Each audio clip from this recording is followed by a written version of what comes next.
I'm Sheriff Rick Bradshaw. Thank you for joining us for this episode of Behind the Star. Thank you, Sheriff Bradshaw. The Palm Beach County Sheriff's Office would like the public's help in solving a murder from earlier this year in Riviera Beach. Detectives handed out flyers near the scene of the crime and canvassed the area for help with the case. We're with the Sheriff's Office. We're passing out flyers. We're trying to obtain as much information as possible in regards to a homicide that occurred here. Yeah. Good morning. We're investigating a homicide that occurred about a month ago here. Do you have maybe a break room or something we can share that with your employees? Yes. Maybe if they have any information, they can call us. We have a bulletin board out here that we can hang for our installers. Okay, perfect. We're glad to help. We're out here today working the homicide that happened back in January. Tommy Lee Neal Jr. That case, if you guys remember, he pulls in his vehicle and he parks in this parking spot right over here behind us. And he has a passenger in the car with him. After a short time, an altercation takes place. The passenger gets out of the car and starts walking out of the complex out towards Garden Road, where we have, there's some surveillance footage of him walking out of the complex. So what we're doing today is we're just gonna canvass the area again. We have some flyers that we're gonna hand out, just has some information on it, trying to get more information to help us with the case. Urging anybody with any information to call Crime Stoppers. I know we've been out here before, but I'm sure there's a new employee that will be here today that wasn't here on the day of the murder. And try to see if there's a manager or an employer in each of these buildings asking permission to hang it up on the in their break room or something like that, wherever we can do. Somebody's got to know something. This community in this area, everyone knows each other. So somebody's got some information, and we're looking for anything at this point. We also have the family out here today. Tommy was 28 years old. He was our baby. He has two beautiful kids, Tasiah and Tommy III, which love and miss him dearly. And they are so lost without their dad. I'm just glad that he had found Christ in his life. And all of this just came together. He prepared me for this day. But I know someone out there knows something. May God bless him, and I pray that God bring justice to his life. You know, Tommy was a good boy. That was my baby boy. I really loved Tommy. I mean, Tommy went to church a lot. You know, Tommy was Tommy. Tommy was an outgoing guy. He was very happy and very forgiving. Tommy didn't deserve this. I just want justice for my son.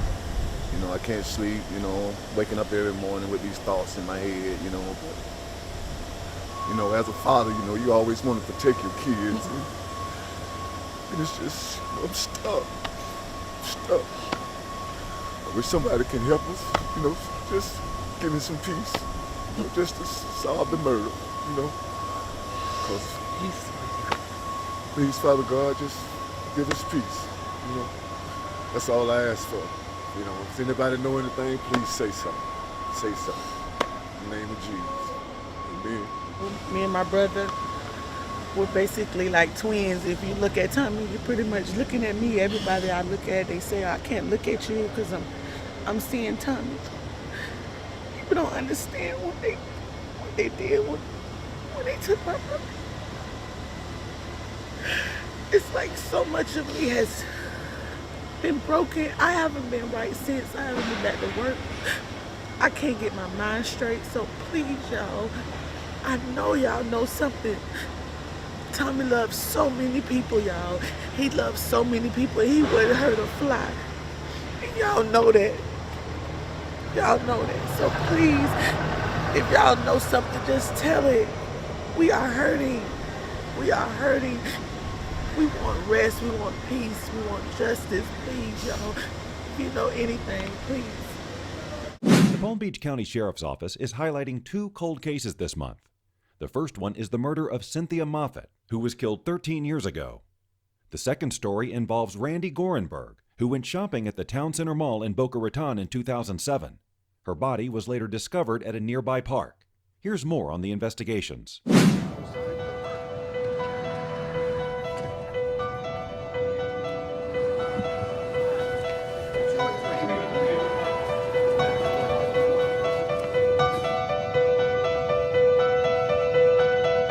Sheriff's Office needs your help to find the killer of Cynthia Moffett.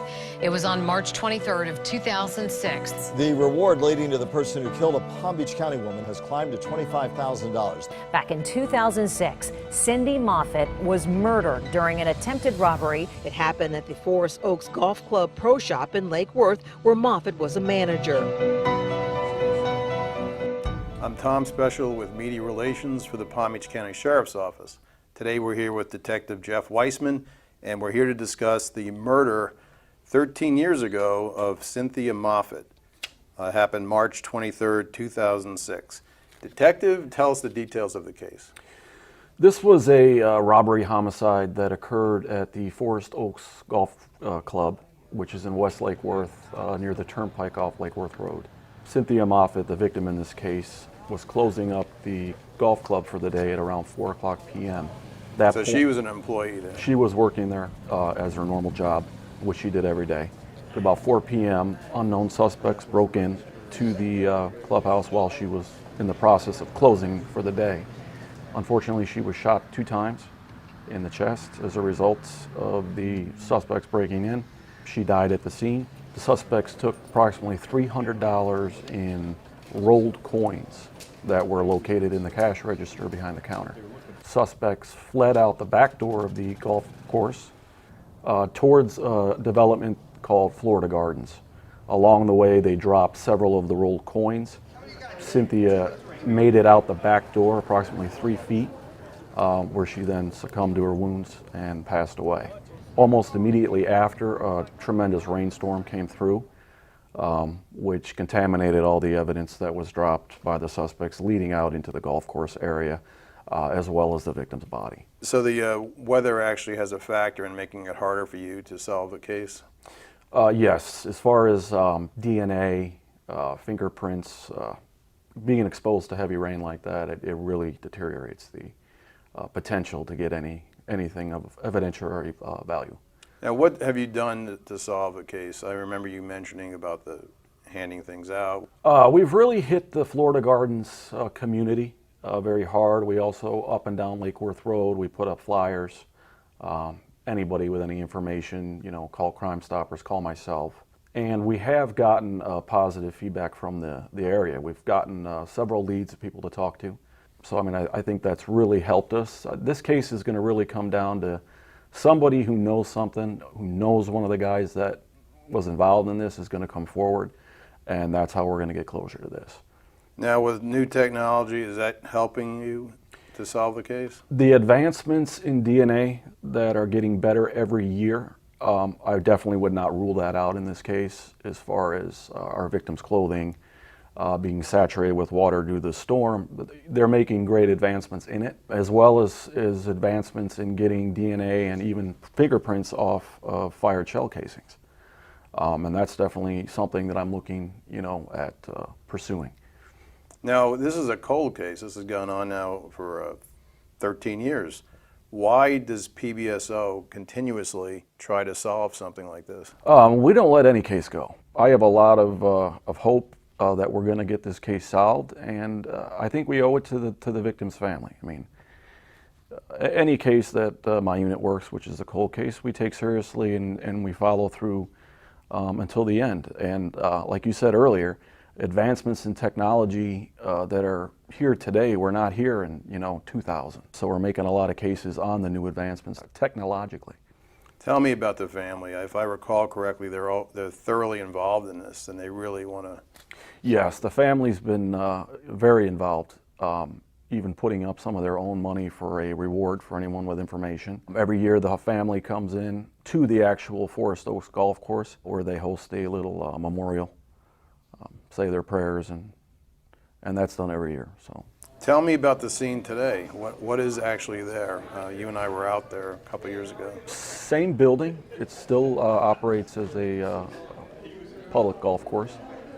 Different owners than owned it back then. Unfortunately, back in 2006, there was no video surveillance, which is very common now. The new owners have since put up video surveillance, but back at the time, there was none to go off of. Is there a memorial there to her? There is a memorial right where Cynthia's body was discovered. there's a memorial placed there by the family, yes.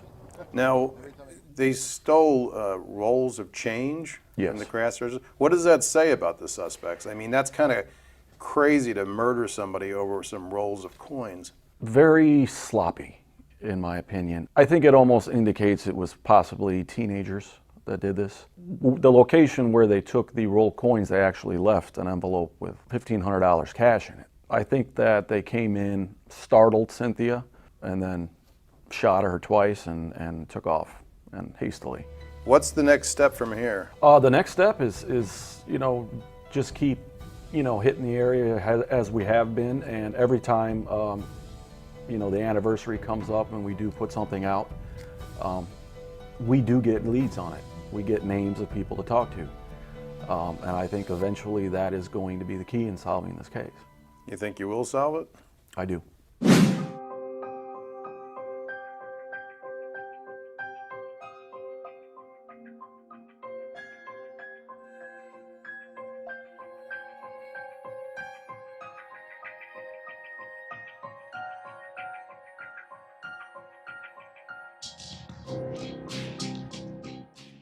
In 2007, did an excellent job collecting evidence and following things up. It was determined back then that Randy Gornberg had been shopping at the Town Center Mall in Boca, that she went there and left the Town Center Mall approximately 1:15 in the afternoon. They have her leaving the mall, going to her vehicle. There was no video where her vehicle was. From that point on until they got the 911 call, approximately a half an hour later, she was at the park area. Somebody saw a vehicle come in, her vehicle come in, which was a black Mercedes SUV. Pull in, they heard a gunshot. She came out the passenger side of the vehicle onto the pavement. The vehicle backed up and fled the scene. From that point, they located the vehicle at a Home Depot, which was further north on Jog Road. It was parked behind a Home Depot, unoccupied. So far, through the investigation over the years, we have not been able to determine where she was from 1:15 until the 911 call came in. Her pocketbook was missing and her shoes were missing. We've not been able to locate them. At this time and juncture, there's some new DNA techniques we're looking at in this case that we're going to implement and hopefully come up with some more evidence that maybe can lead to a possible suspect. It's just a matter of time. I may not do it, but there'll be somebody right behind me that'll work on this case that will do it. May not be today, it may not be tomorrow, because one of these days somebody's going to come knocking at your door and you're going to go to prison. Dispatchers have the calm voice on the other side of the phone during scary situations. PBSO celebrates these professionals as part of National Public Safety Telecommunications Week. 911, what is the address of your emergency? Yeah, I need an officer. I just attack my own residence. Okay, what is the address? Edie Place. I just been attacked by a guy in the room. My roommate and a guy. Edie Place, is this a house or an apartment, sir?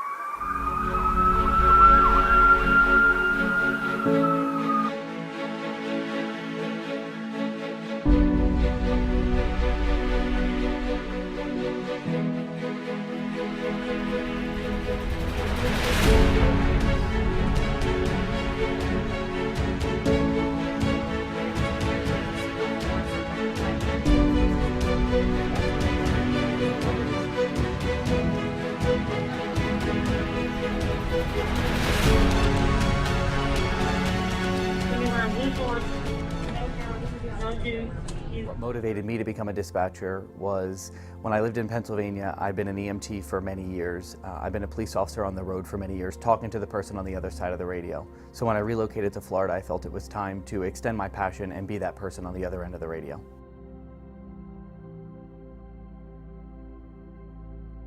In this profession, you're the voice of reassurance on the other end of the phone, that calming voice that can calm down that parent whose child has an issue, and just to assure them that help is on the way. The way 911 works is you call 911 on your phone, your cell phone, your house phone, and it comes into a public safety answering point where a dispatcher will answer your call. They'll get all the information about the call and about the caller, and they'll put it into a computer-aided dispatch system. They'll then send that call over to a dispatcher who's working on the radio. That dispatcher is then responsible to give that information out that's obtained over the radio to the responding units. To all motor and CSA units on North Region 1, any motor unit or CSA unit on North Region 1, if you can switch over to 1092 and B51 to District 3, Code 3 for a signal 8. Motors or CSAs on this channel, switch over to 1092 and B51 to District 3, Code 3 for a signal 8. I had a child drowning call one time where the mother had called on the phone, and when I answered the phone, she was just hysterically screaming on the other end. It was my job to calm her down, figure out exactly where she was, what was going on, calm her down while putting all the information in to get the units there quickly. I'm not sure if the child made it or not, but just to know that I was on the other end of the phone to calm that mother down and to get her the help that she needed quickly, I felt that I made a difference. Well, technology is constantly improving, so the latest technology that just came out is the 911 to text. For those that might not be able to dial 911 or in a situation where they can't talk to a dispatcher, they can always text 911. Your other option is to just dial 911 and leave your cell phone open. We can pick up a location or an approximate location from that, and we'll send resources to that area to try to find you or to track down the emergency. National Telecommunications Officer Week was established in 1981 in California, and it was a week to recognize the heroes behind the headset. It's often that we don't get any recognition. People don't necessarily see us. They talk to us on the phone, and then when the responding officers or EMS gets there, I don't want to say that we're forgotten about, but the focus then goes to them. So this week was organized to recognize those people who are talking on the phone and, again, the heroes behind the headset. Piece of information that you gather helps the deputies out there on the road and everybody else that's involved in the incidents that happen handle it properly.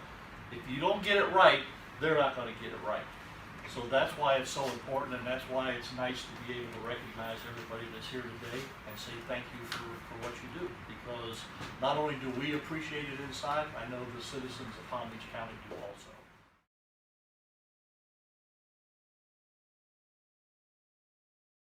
He's only been with us for a couple years, brings 13 years of experience to PBSO.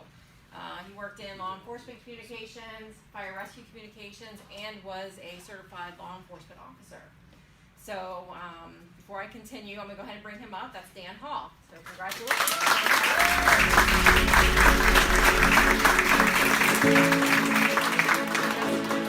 Just a couple more words.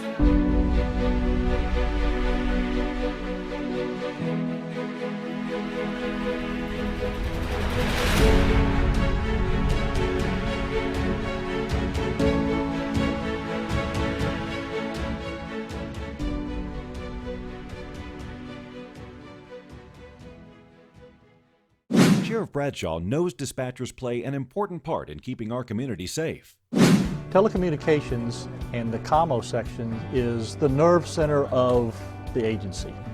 All the calls for service that we do come in here first. If it doesn't start here first correctly, then it's not going to go as good as it should go on the road to the deputies that are responding to the calls for service. This is the nerve center of the agency.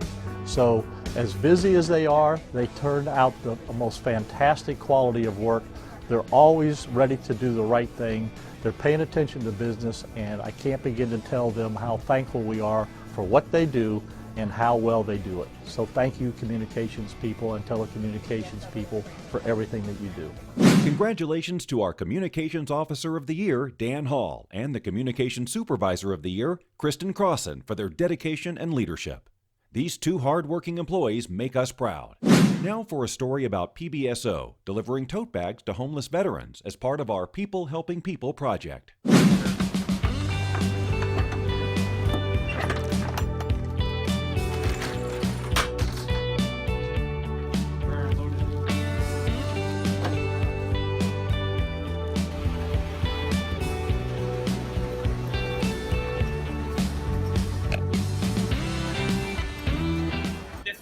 In the South Region Bureau.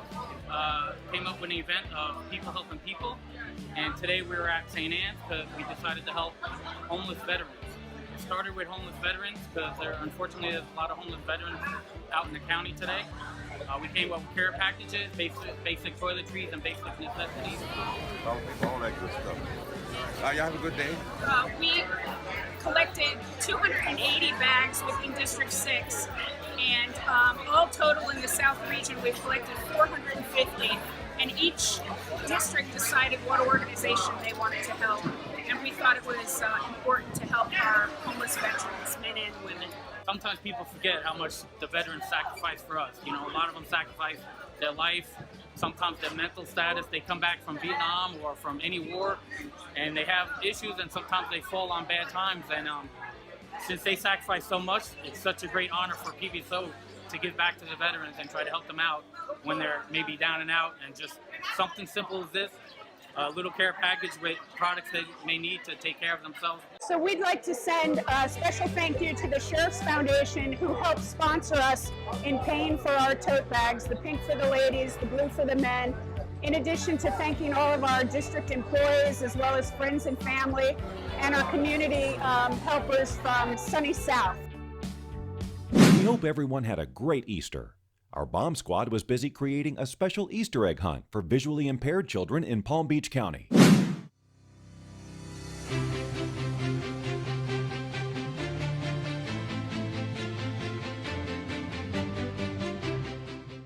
We partnered with the Lighthouse for the Blind, and we put together some beeping Easter eggs as a way for the children who are visually impaired to have a way of, being involved in an Easter egg hunt. It's maybe something that they weren't able to do before.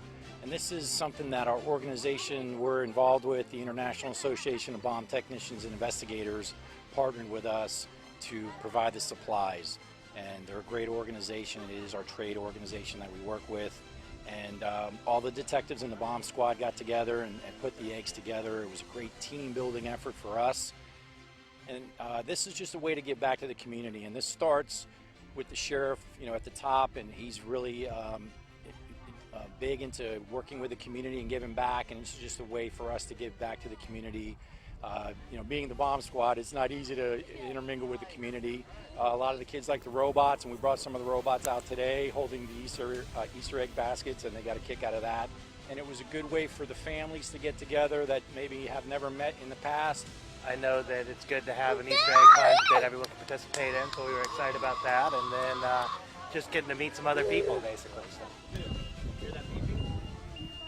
All right. So they're gonna have 6 eggs out there, okay?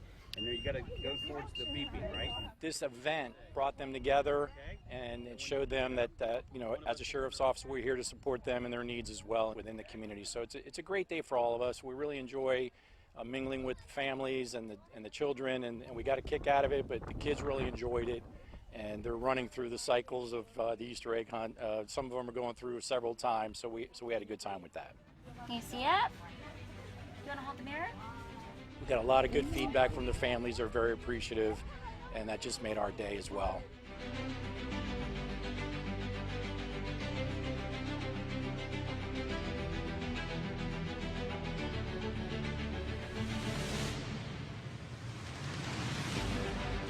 PBSO also hosted an Easter egg hunt for veterans' children and children with special needs.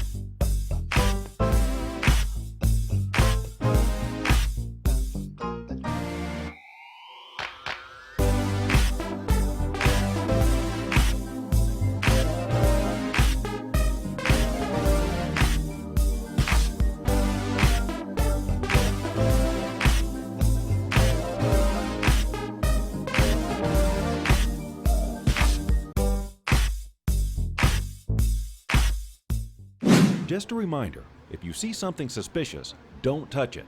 Just call 911. In this case, a person found a suspicious package with a white substance outside his residence, and he picked it up and brought it to PBSO headquarters. We were immediately put on lockdown. The unknown substance did have a trace amount of a dangerous substance. This particular story, just another good example why it is so important to, again, not touch a suspicious package and just call 911. Recently, we welcomed Puerto Rico's National Police Colonel to PBSO's headquarters. The Colonel came to show his gratitude and appreciation for our assistance after Puerto Rico was struck by Hurricane Maria. We're so proud to call them part of the PBSO family. Congratulations to Deputy Adam Passoni from Lake Park and Deputy John Ellis from North County for being recognized by the Palm Beach North Chamber of Commerce for their work in the community. Thanks to all those who showed us support, cheered us on, waved hi, honked their horn, and liked our posts during the Law Enforcement Torch Run for Special Olympics. A special thanks to the team at Sister's Place, who were kind enough to donate several items to a recent domestic violence victim. Our deputies and detectives working with the victim delivered and assembled a bed, a refrigerator, an AC unit, a microwave, and a couch for her and her family. Sheriff Bradshaw and our Community Outreach Unit invited kids over to PBSO for some fun and food. Sheriff Bradshaw had a great time with the children jumping rope and playing basketball. PBSO had the honor to do a presentation for ESOL students who attended the West Technical Education Center in Belglade. The presentation highlighted common law enforcement terminology that is used when a person calls 911. We hope the community found the event useful. Deputies had a great time in Lake Worth Beach, where residents there had the chance to chat with our deputies and ask questions. We gave away comment cards to give people insight on how to better our community. We thank Common Grounds Coffee Bar for the hospitality. The members of Temple Beth El donated $5,000 to the Palm Beach County Sheriff's Foundation for our volunteer bicycle safety unit. This was in memory of Steve Brown, who was killed by a car while riding his bike 5 years ago.